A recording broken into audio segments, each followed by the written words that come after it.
It's one of the lowest forms of vandalism, desecrating the graves of lost loved ones. As police search for the lowlives who knocked over headstones at a Hartford cemetery, News 8's Bob Wilson standing by live tonight to tell us some believe this may be a hate crime. Bob.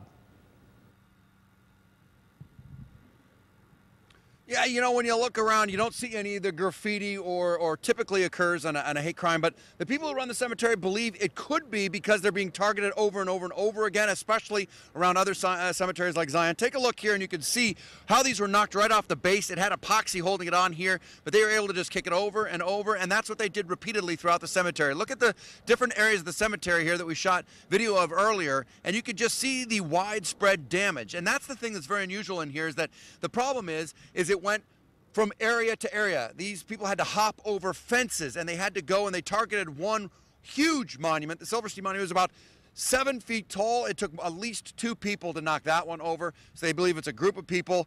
However, they say something's got to be done because this is very sacred ground, hallowed ground to the Jewish people.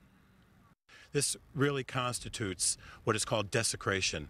It's an attack and a hurt on our religious, our emotional feelings towards the final resting place. Well, this.